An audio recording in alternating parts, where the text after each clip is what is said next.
Okay, guys, how are you doing? Welcome to Filing Doc. So we have a bunch of video helping you to file different type of form. Today, what we're gonna talk? Today, we're gonna talk about U.S. citizen filing for parents. So if you are a U.S. citizen, you can file for your mother, your father. You can also file, by the way, for your step parent. Okay. So let's make it clear. You can file for your step parent as long as the marriage occur before you're 18 years old. So if your parents get married after you get 18 years old, you cannot file for your step parent. So in other words, your parent will need to come in USA, and after that, I don't know, either your mother or your father gonna file for his or her spouse. Okay, let me be clear.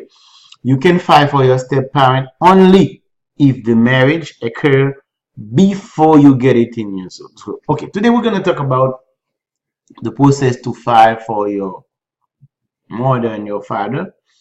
By the way, let's make this clear too. Some people think, is it possible I got my mother and my father, so if they're married, just file for one parent, and then the other parent may come under the same petitions. That's not possible. If you want to file for your parent, you need to file a separate petition for your mother and a separate petition for your father. It should be separate. So you're gonna have to file two I-130, one for your mother, one your father. It's the same thing for your step parent. You cannot file one form. You will need to file one for your parent, one for the step parent.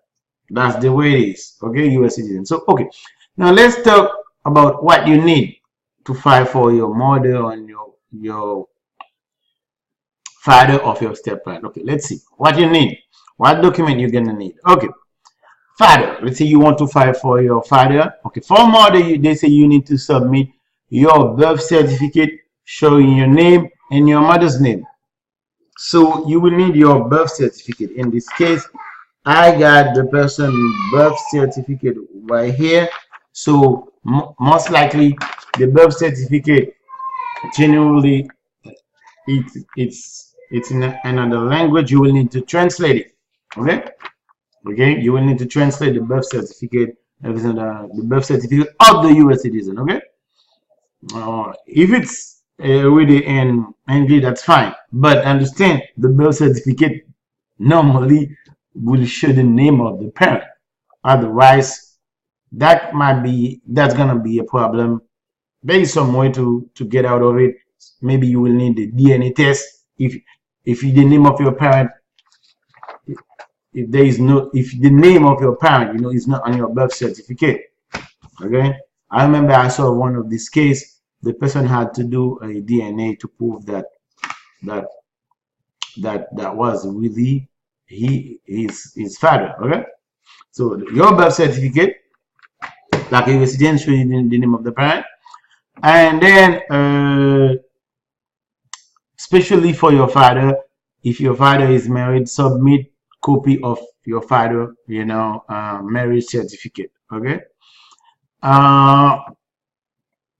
so remember, step parent, what you need to file for your step parent, you still need your birth certificate, but you will need exactly the marriage certificate of this parent. Okay, the date, okay, that will show exactly. Remember, in order to claim a step parent, to file for a step parent, the marriage should occur before you get 18 years old. And then normally proof of citizenship, that can be certificate of citizenship, or that can be birth certificate if you born in United States, your passport. Okay, anything that can prove that you are a US citizen, So understand too, it might be helpful. This is not an obligation, but if you have additional proof of your relationship with your parent, example, picture that you took with your parent. You know, listen, sometimes you might not have it. What else?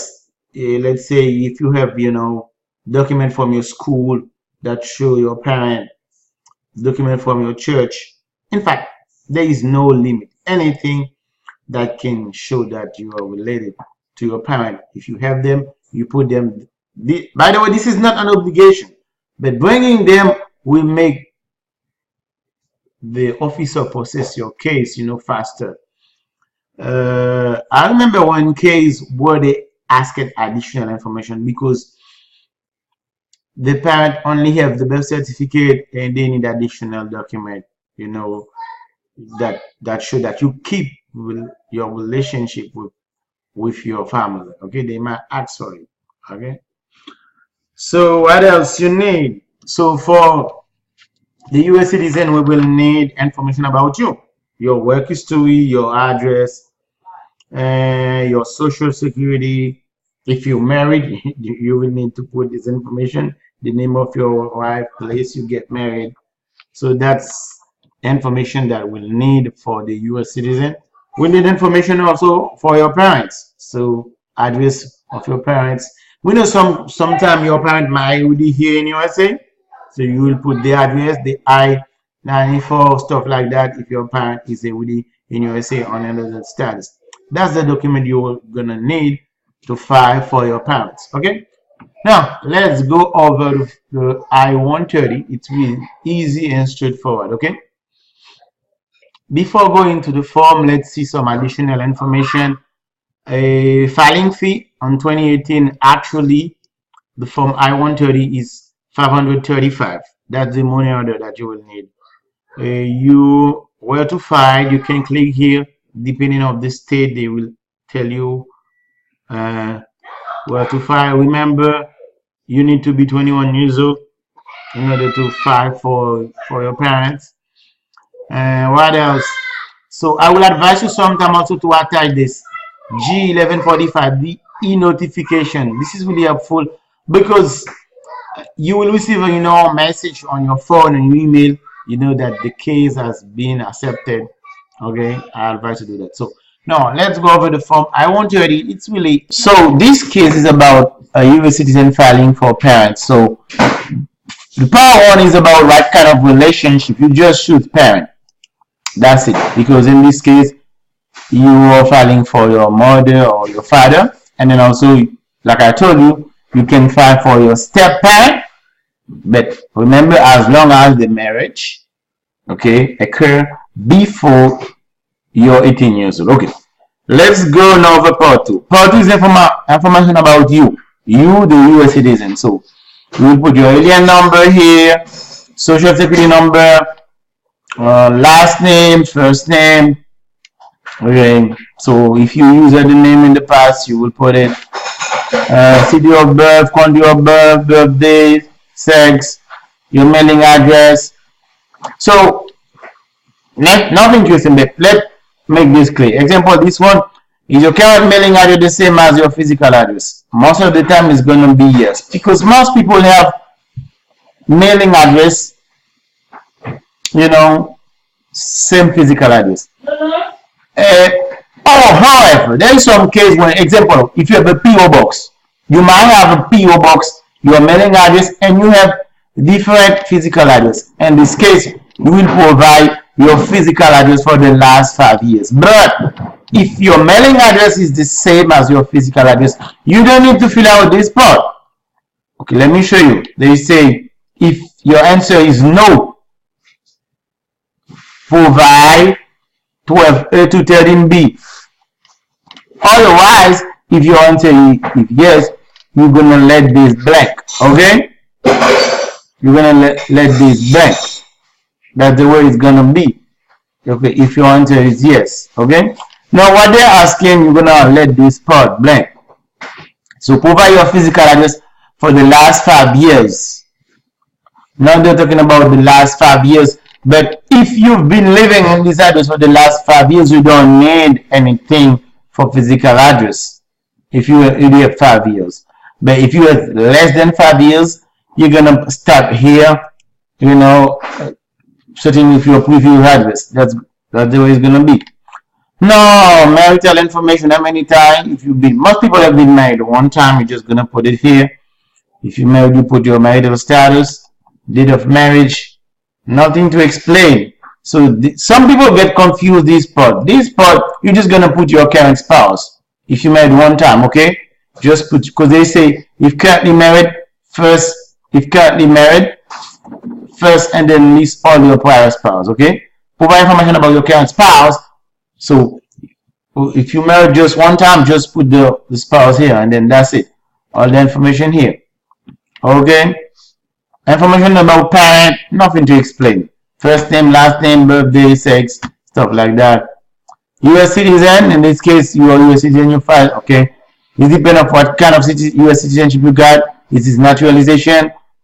By the way, we cannot select this one. So you will print and use a black pen to make the selections.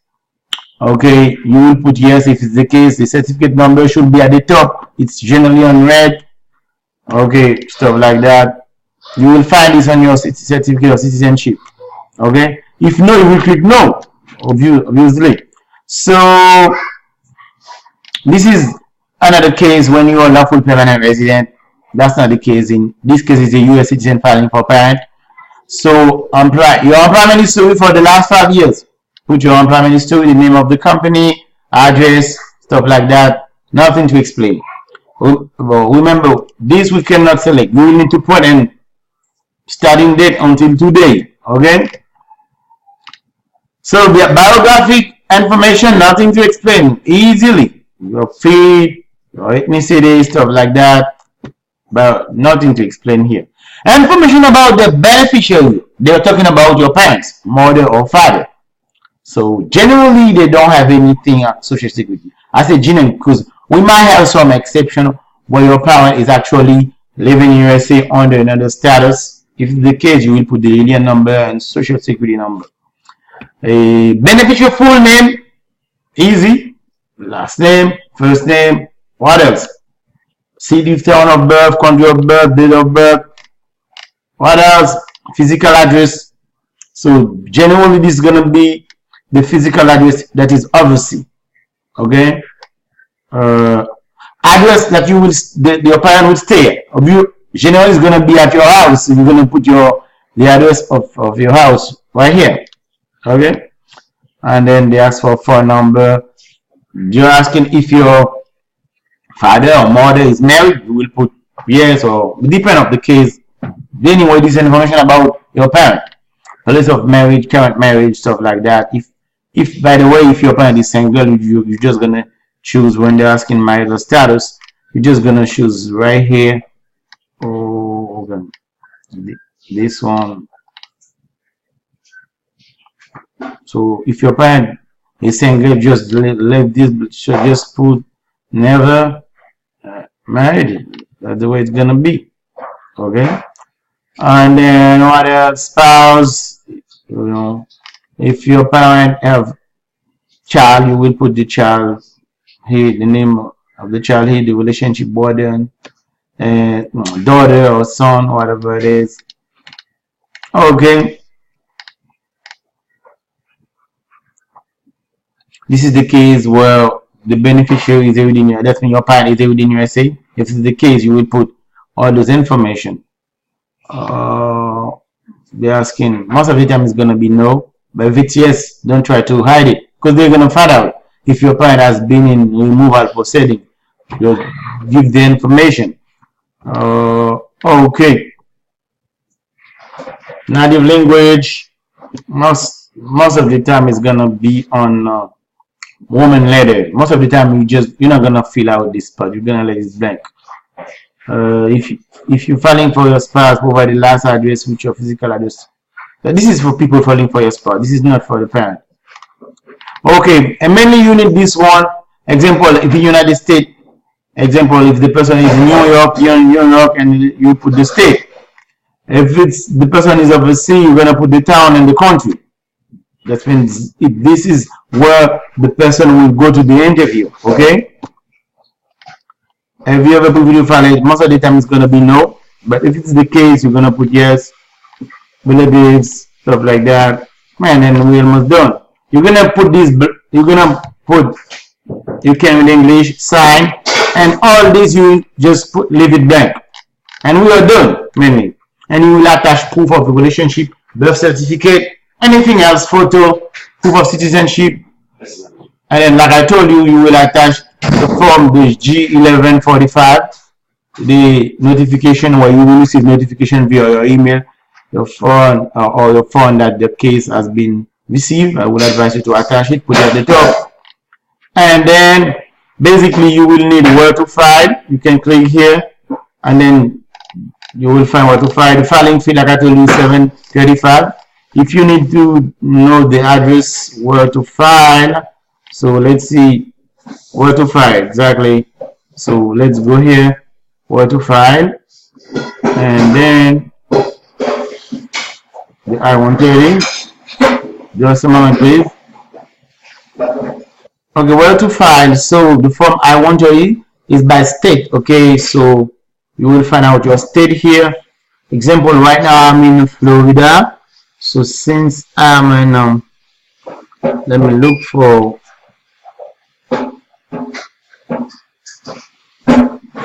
Cool. Okay, I'm in Florida. This thing sucks. It's freezing. Hold on, man. This thing is. Okay, where we file, basically you're just gonna find look for your state here. Right now I'm in Florida, so I'm gonna use this one, and it's easy. So like I told you, attach every document, you should be fine. So for this case, then the first step, the file from I-130. So I will give you an update once I receive the first notice. That's when we will go step by step. Any new notice, I will put an update on the video so that you might have an idea how long it's gonna take the whole process to file for your parents. Most likely that should take like 12 months or 11 months, it depends on, okay? So we're gonna follow this case so that you have an idea how to step. That's the first step, right? Okay? Take care and remember, subscribe this channel if you want to. At some point you might need to find any form, so that's the place to be. Remember to subscribe. Take care of yourself. Bye.